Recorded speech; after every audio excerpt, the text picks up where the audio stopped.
Go ahead. This meeting is being recorded.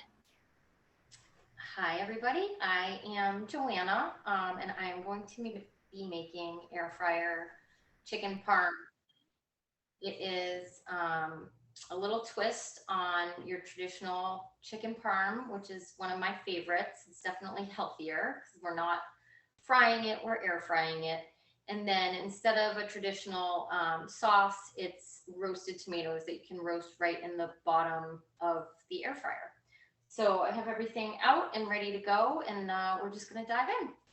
All right, so I have my air fryer here. Hopefully you guys will be able to see that. And then we've got a bunch of other products here that we're gonna be using to make the recipe. The first thing that we're doing, I'm a little all over the place here. The first thing that we need to do is season the chicken. So we're just gonna season the chicken with salt. These chicken pieces are so ginormous. I've never seen chicken this big in my life. So I'm going to cut them first. I gotta show you how big these babies are. It's like, I mean, this could be an entire chicken. I don't know. It looks like a chicken to me, not a piece of chicken. It's totally nuts. So I'm gonna just cut them in half with my chef's knife, and then I'm gonna put them in the closing cut and cut them in half the other way. They're too big to even fit in the closing cut. So I'm just gonna kind of take a minute here. I'm cutting off the fat. Then I'm gonna cut this in half and throw it in the closing cut. If you guys aren't familiar with the closing cut, this is an amazing product. It's you put anything you want in here to cut this way. So you're gonna cut it horizontally halfway through. So it works particularly well, I think, for these huge chicken breasts. It just amazes me every time I see these chicken breasts now. When you close it, it's on springs. So you're gonna get an exact even cut through. So you can press it down, and then you're just gonna take a big knife so that it's big enough to get all the way through. And you're just gonna cut through while you're pressing it down.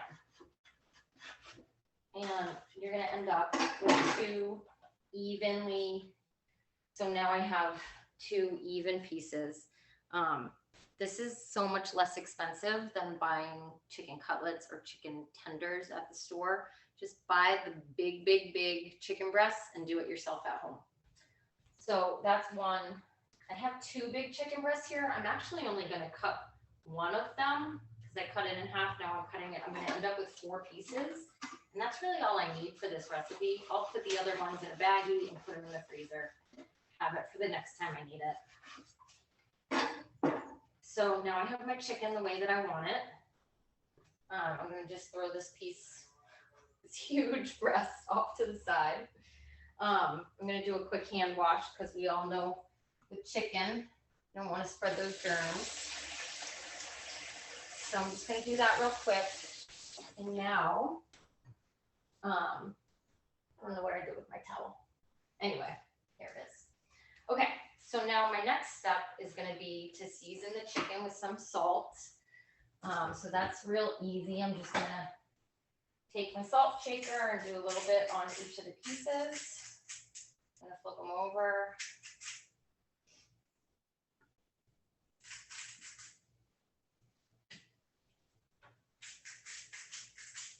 Okay, that's done. And now what we're gonna do is we're gonna use the coating trays to coat the chicken with, basically we're gonna get it ready as though you were going to fry it, but we're air frying it. So I have 3 of these coating trays, and the first one is going to have flour. The second one has eggs, and then the third one is going to have a mixture of Parmesan cheese and breadcrumbs. So that's pretty much the same thing that you would do. I already measured out the flour, so I have that here. Half a cup of flour in my easy read measuring cup, so I easily could see when it got to the right place. And then 2 eggs, so I'm just gonna crack those in here. Get those ready to go.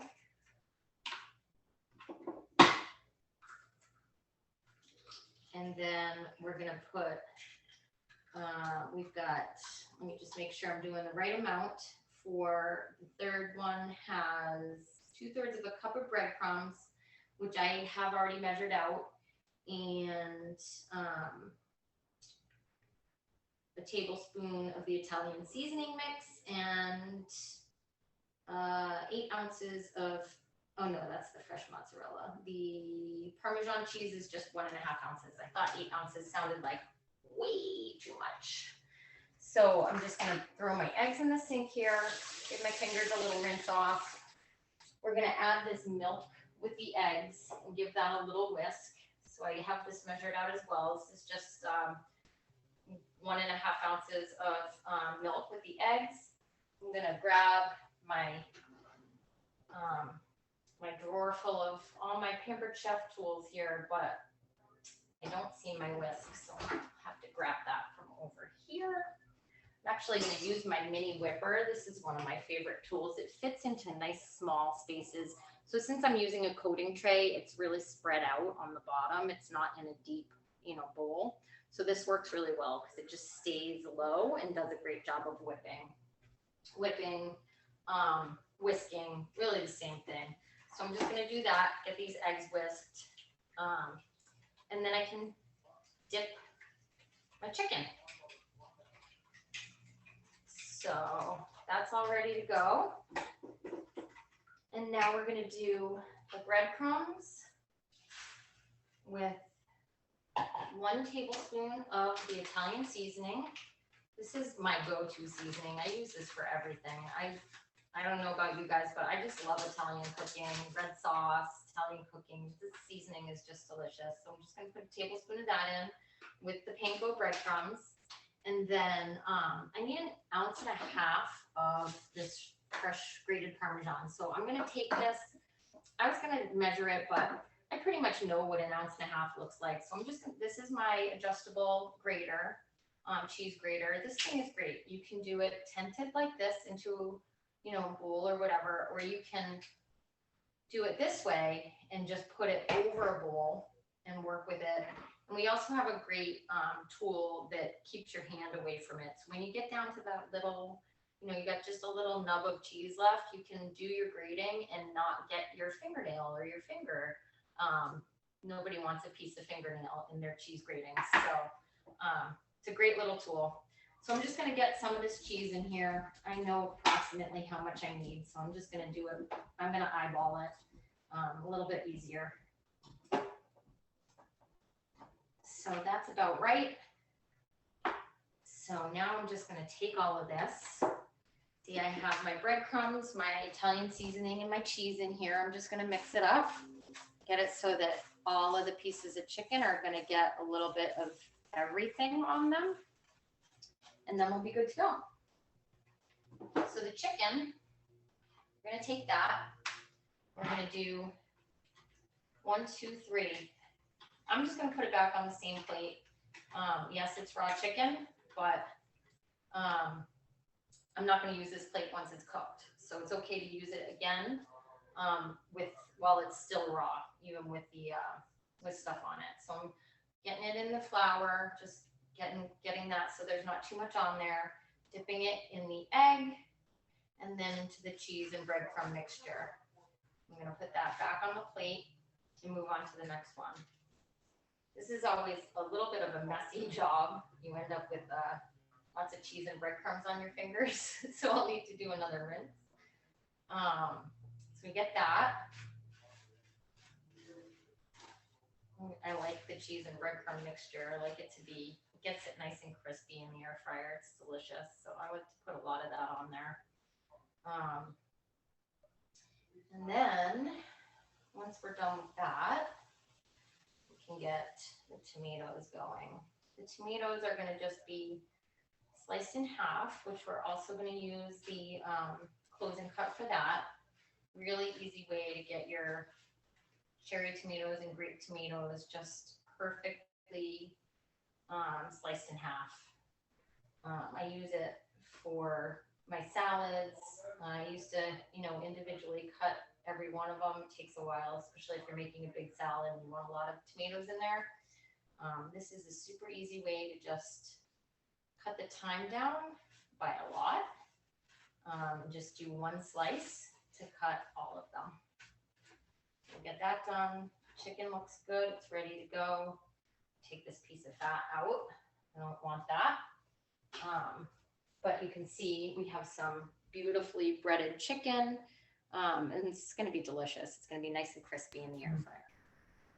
Now I want this for dinner. Right? Sound delicious? And the best Yeah. part, I don't know about where everybody else is, whoever is going to end up watching this, but here it's very hot and humid today. And when I cook in my air fryer, I don't heat up my whole kitchen, which is really nice. So we keep it nice and cool in the kitchen, but still have a nice hot meal for dinner. I'm gonna just do a quick rinse of this. The tomatoes are gonna be cooked, so I don't have to be super crazy about it, but with the raw chicken, I'm just gonna give it a quick rinse. Wipe it down a little bit. Just better safe than sorry. And then I'm gonna throw, I already rinsed these. So I've got I like grape tomatoes. Recipe I think calls for cherry tomatoes, but I just like the smaller ones. They tend to be a little bit sweeter, so that's what I use. Just gonna throw those in there. And same thing I did with the chicken. Oh, you need to rinse this off as well. And you do need to use a big knife just so that it fits all the way through. You use a knife that's not big enough. You get it like halfway through and then you're kind of like, you can't get the rest of them cut. So even though I'm just cutting tomatoes, I am using my big chef's knife. And I'm just gonna push this down and cut all the way through.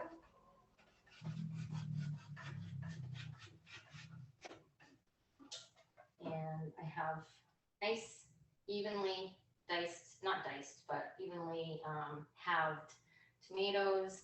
They're perfect. It's like you can't even make them that perfect when you try cutting them individually. I'm gonna throw these in the bowl. It does call for 3 cups of tomatoes, so I'm gonna do one more batch of them. I filled the whole thing, but I didn't get as many as I probably want for the recipe, so I'm gonna do one more. Fill it all the way up again. And go through it again.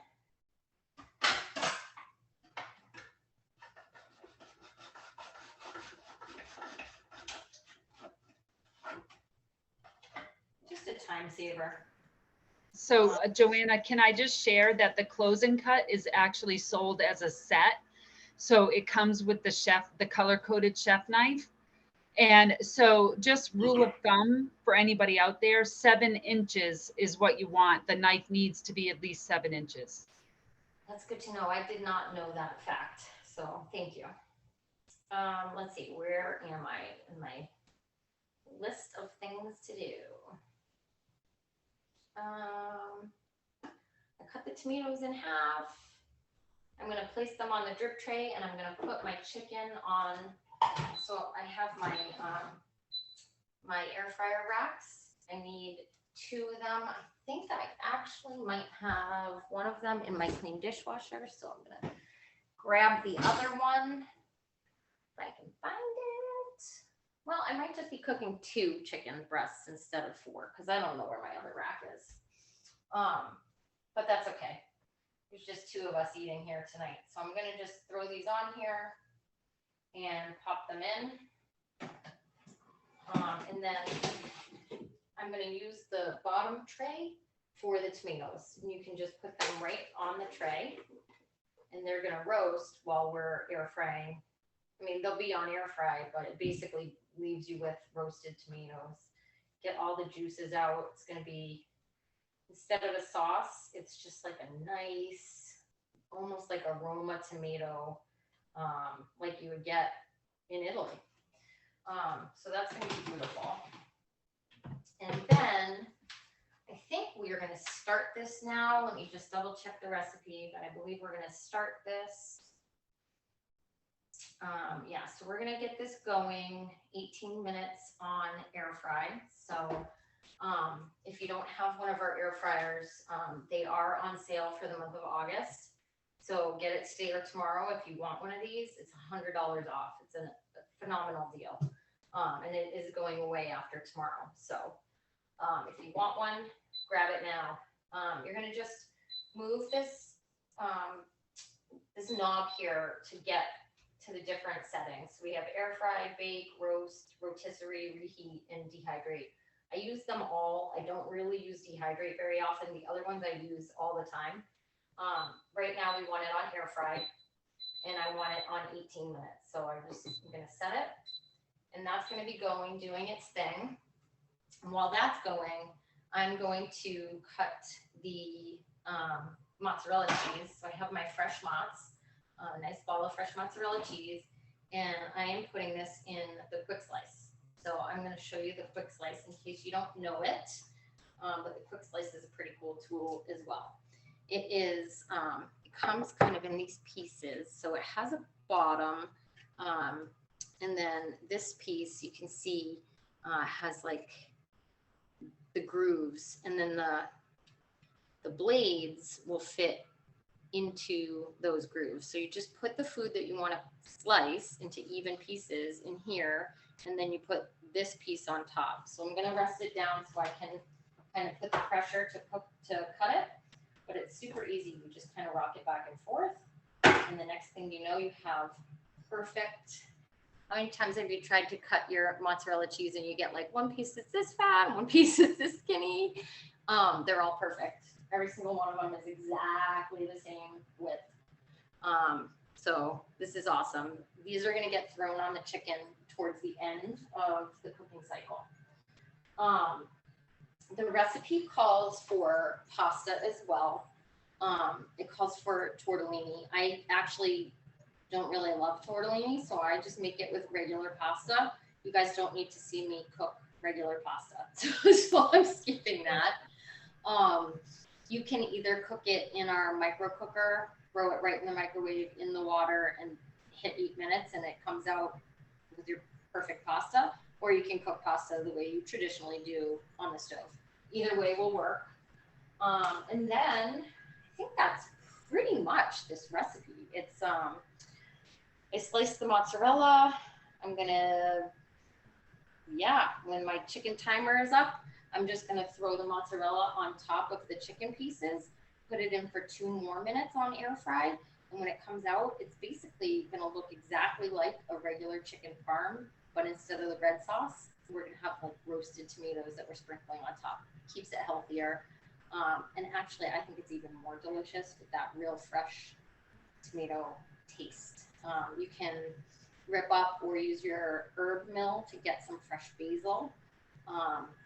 I do not actually own the herb mill. I think I'm going to add it to my list. Sherry, do you have one? Yes. Yeah. Yes. I love it. Oh my gosh, I love it. Yeah. Especially if you're somebody who likes to cook with fresh herbs, but also if you do an herb garden, it's just great, easy peasy. I like to take ice cube trays at the end of the season, put some oil in, put my herbs in, freeze them, put them in freezer bags, and then you have those fresh herbs, after they're already gone, right? Yeah, so I have a garden in my front yard. I'm supposed to have a section that's for herbs. It's like the closest to my door. I didn't plant them this year, but I'm new down to this house and this area. Sherry knows that, but anybody else listening might not. I just didn't get to it this year, but in the future, I'm going to have herbs fresh in my garden. So I think I need to add the herb mill to my list. I have a list going right now with Pamper Chef. I always have a list going. So I'm going to add that. And I'm also going to add my Italian seasoning because I'm almost out. I had to hit up one of the packets that came with my what are these? Taste buds. Thank you. Totally just grew one. No. I mean, another great tip is, how you'll buy, say, some basil or cilantro or something for a single recipe, and then you have this whole bunch left. And then by the time, you would maybe use it again, it's already bad. So another great way, the herb mill with the oil and freeze it, and you'll be able to have that for endless recipes coming up. That's You know, awesome. so I just threw out like a whole bunch of basil because I got two yes, at the farmer's me market. too. I can never use it before it goes bad.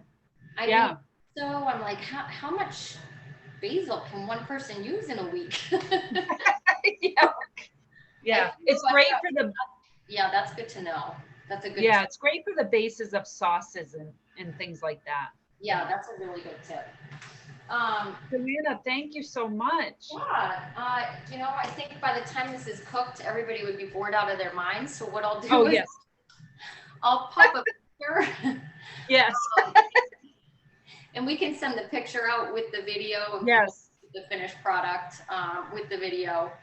And then anybody who's watching this on replay, if you have any questions at all about the recipe or any of the tools that I used today, you can just ask the consultant who invited you. And they can help you with any questions that you might have or get you an ordering link. And also, if you're watching this, anybody who wants to come on a Tuesday at 4, just say you get off, teachers sometimes get out of work earlier and some people work from home. We do this every Tuesday at 4. Sometimes it's a dessert, sometimes it's a recipe, and it's quick and easy, and we share great tips. So just to let everybody know that. Awesome. Awesome. Thank you, Joanna. I'm going to stop the recording. People on next time. Yeah.